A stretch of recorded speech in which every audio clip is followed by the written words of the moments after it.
Hi, everyone, and thank you so much for joining us today for Voices of Healing. Today, I have my dear friend Latriece with me, and we're going to kind of just talk about identity and challenges that we face in our lives, and ultimately how God has really just brought us out and healed us, and how He's continuing to heal us. And so, Latriece, you and I have had many conversations about identity and what that looks like in Christ. And so, kind of share with me a little bit just about what that looks like in your life and kind of how God took you on that healing journey. Yeah, so my whole life, well, when I was younger, my mom, she took me to church here and there. My dad took me to church here and there. So I've always knew of God. But it isn't until you're a little bit older that you kind of make the decision that you're really going to live for Christ and kind of ask the Lord into your heart and really change.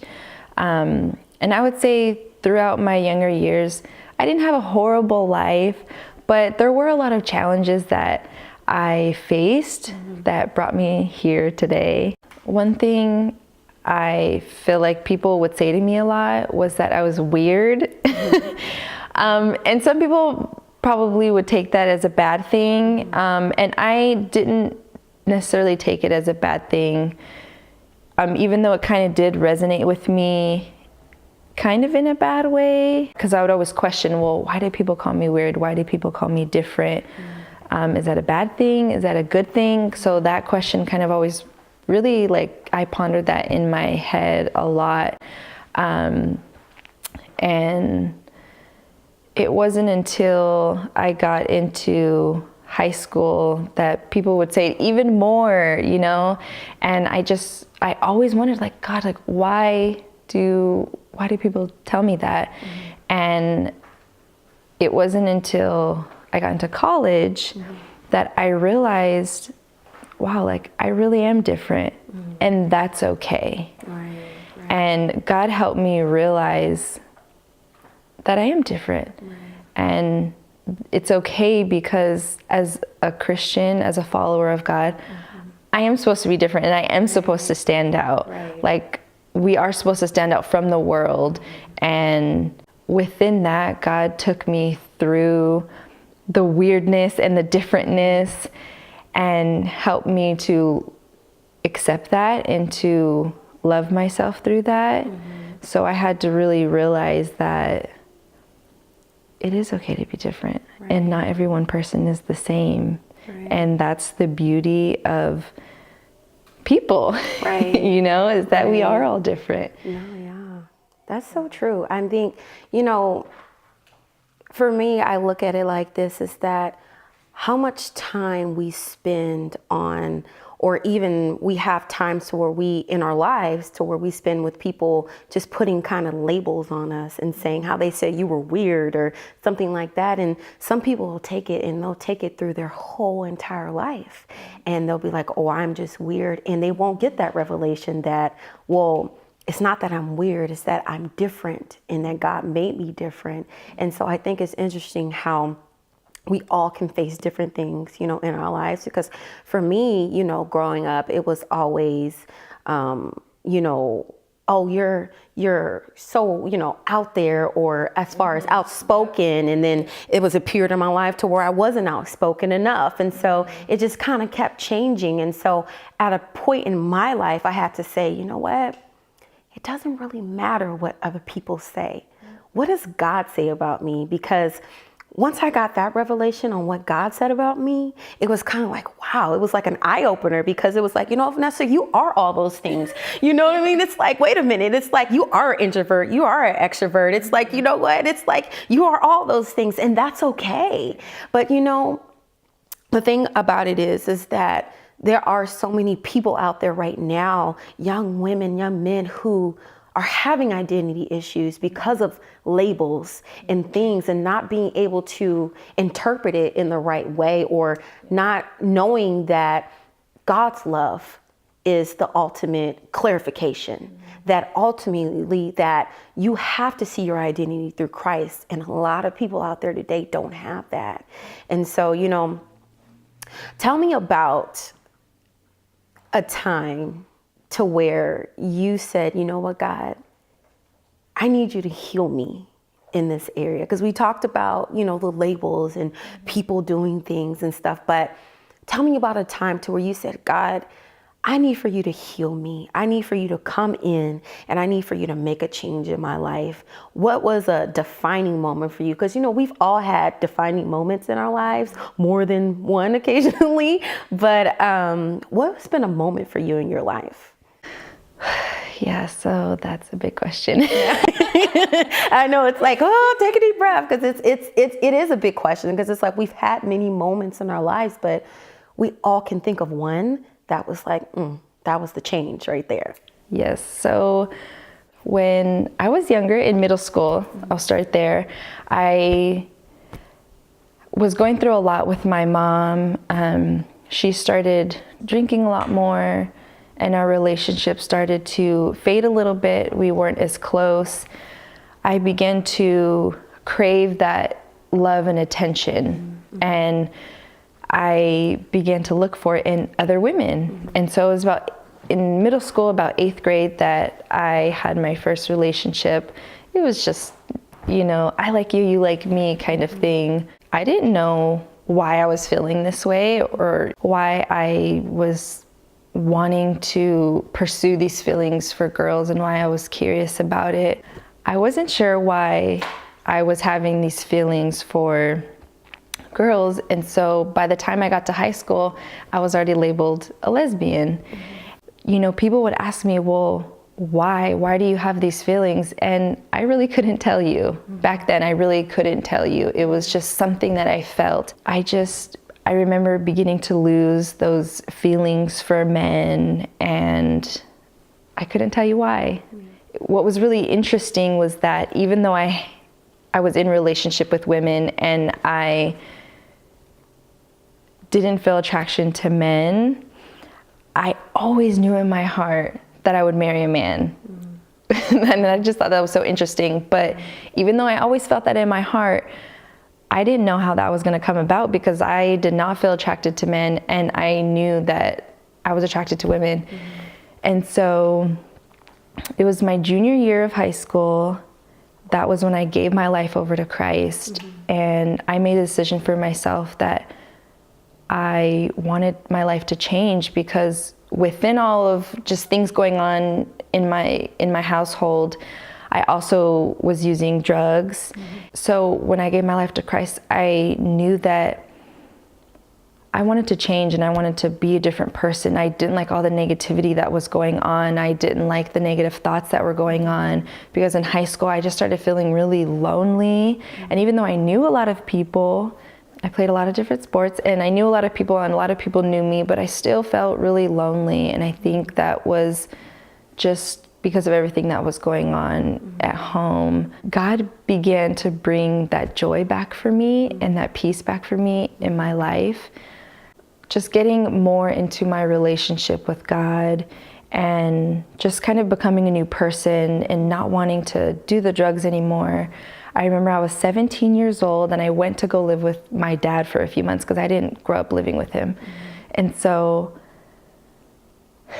I was about 17, and I remember my dad telling me, Tracy, I love you, and no matter what you do, no matter the things that you do, I still love you. And I remember him telling me, even though you have these feelings for girls and you are dating girls, in the Bible, it says this, and it states that is not what believers do. That's not the life that God wants us to live. Yeah. He wants us to be man and women, and to be have union with a man and a woman. After my dad said that to me, I remember going into a place of just asking God, like, God, this is what your word says, and I want to follow your word, and I want to do everything that you want me to do. And so I remember asking God, take these feelings away from me that I have for women, like take them away from me. And I just remember praying that, and it was a sweet time for me, because I was just speaking with the Lord, and I was able to have communication with him, and he just brought such a gentle spirit upon me. And I just remember feeling comforted in that. And it was just really crazy because it was my 18th birthday and it was like a few days after. And when I was living with my dad, I really wasn't hanging out with a lot of people. It was just, I would hang out with my dad. I would volunteer in like an elderly community center, and I really wouldn't see much of young people. And so I remember I went to go move back with my mom, and that was when I had just turned 18. And I remember seeing guys, and I just remember feeling attracted to them. And I was like, hold on a second, this is really weird because I would never usually feel like this. And then I went back to the conversations that I would have with God, asking him to take away these feelings that I had for girls. And I was like, hold on a second, like, did he really answer my prayers? Like, did God really hear me? I just began to not live that lifestyle of, you know, being lesbian. And I began to be in a relationship with guys, and not just being with all these guys, but God was just able to take me to a place of where I was okay with being by myself. That's so powerful, you know, when you think about, first of all, the power of prayer and how powerful it is when we say, God, I have this, because he already knows we have it. He already knows, you know, what it is. But when we say, God, I give this to you, and I need for you to do a new thing in me. I don't want to be this way, and I do want to change. And hearing your story, it's like he came in just like that and was like, okay, now that you trusted me with it, now we can do something about it. But you mentioned about, you know, growing up and wanting that love from somewhere. And because there was a lack with your mother, that's why you reached out to other women. And again, I just think that there's so many people who are dealing with that, you know, and that's why certain people go on down different roads. It's because there's a hurt there and there's a lack there. And a lot of times people are like, well, this just happened one day. No, there's something that happened in your life that made you feel that way. That's why there's a void that only God can feel. And so once you allowed God to come in and fill that void, that's when he showed up and he was like, oh, no, we're good. You're good. But you went through that process and you went through that season, and it's powerful because how many people are able to hear your story and say, wow, that was me. You know, I can attest because of hurts and pains in my life. I went through seasons to where I was like, oh, maybe I can, you know, go over there and, you know, just talk to this girl, do this or that. And that was a hurtful time in my life to where I felt like there's something missing. There's a lack there. And God took me through a season to where he said, no, Vanessa, that's not the case. This is the root. This is the problem. And we have to deal with it head on. And so I'm so glad that, you know, God showed up in your life, because it just as he did in mine, because I do believe that, you know, he's wanting to show up time and time again in other people's life. It's just all about them giving him their yes. It's saying, God, I trust you with my life. I trust you with my story, and I'm willing to feel vulnerable. I'm willing to feel uncomfortable in order to get that. And so now that you've gone through that season in your life, tell me a little bit about your season after that and how that looked like. How did you meet your husband now? Because we want to hear that story too. Yeah, so I met my husband when I was, I believe, 20. So it was not that there was not really a huge gap there, that God brought healing to me. So I was in college, and through those few years of me kind of being with a few different guys, and God was like, no, this is not what I want for your life either. And I just remember I was just kind of being with this guy and I had no business being with. He really didn't even want a girlfriend. And I was like, well, what are we doing here?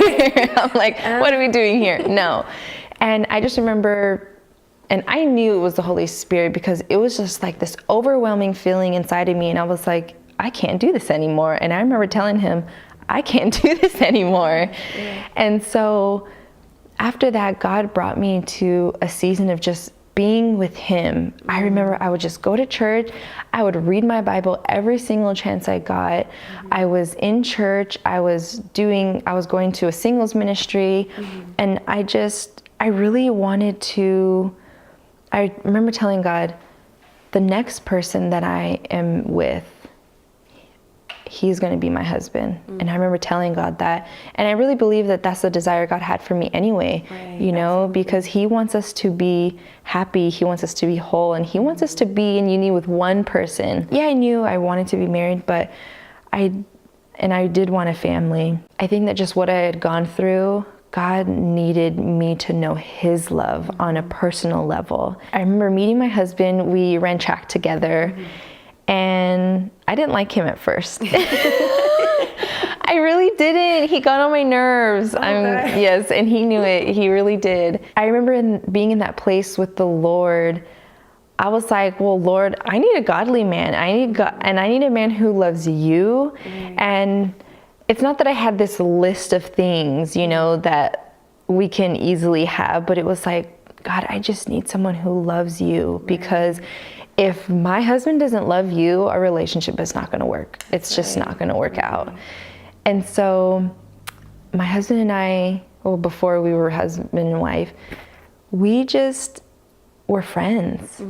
And that was about a year of us just being friends. And I knew he liked me because he would always try to be with me.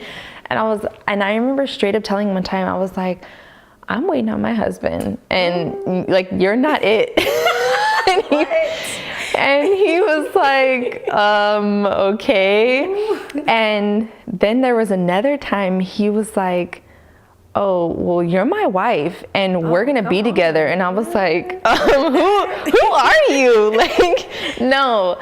And, but yeah, and I think that was so purposeful, the way that God allowed us to be friends, because we would go to church together, we would do family functions together, and that was different for me because I had never had a guy like that in my life that just was like that and was around and was there for me and prayed with me and went to church with me. I had never had that, and so it was just a different view of a guy that I had, and he was just there all the time. Like, it was just, he would not go away.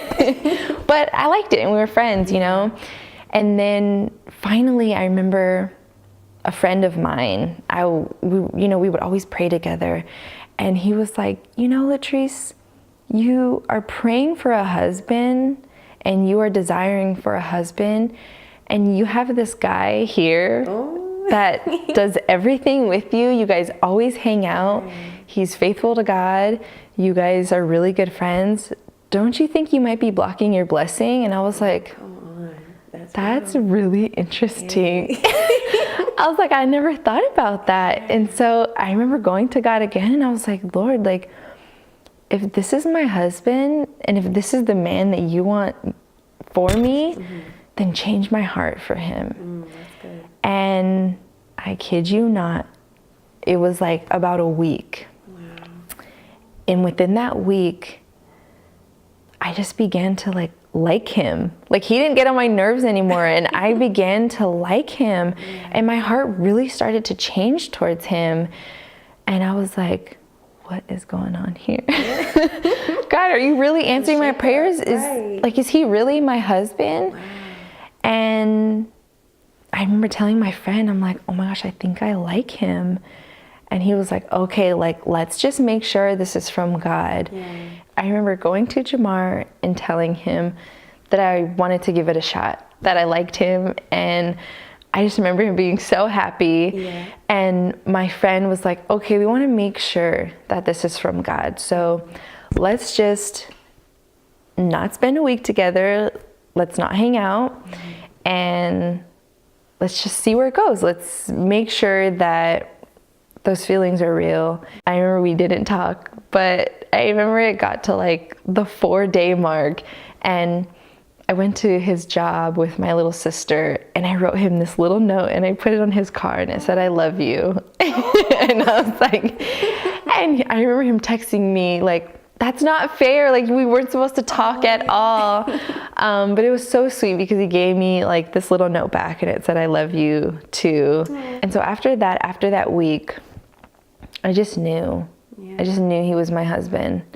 I think that was so purposeful that God did that, because, you know, I really truly feel that we really shouldn't go into relationship with people if it's not for the long run, you know? And I think that God had us do it specifically like that. And he wanted me to know first that he was my husband. That's why when I asked the Lord, change my heart towards him, if he is the man that you would want me to marry. And he began to change my heart. And so it was August 2nd, we went on our first date, and it was just so exciting. And when we went on that date, I just knew that he was my husband, and I was just so happy, and I felt so at peace. And I just knew that God had brought us together, and I knew it was a thing of God, because he had something I had specifically asked for, he specifically did. And I just knew it was God. Like, what else could it be, you know? And so that's how him and I met. And now we have a daughter who is 3.5 months old, and we're still striving, still putting God at the center, and it's not perfect. And there has been a lot of challenges because of my history, but God has been so gracious, and he's such a gentle husband, and he's so understanding, and we flow together, and God has brought me so much healing through my husband. Wow.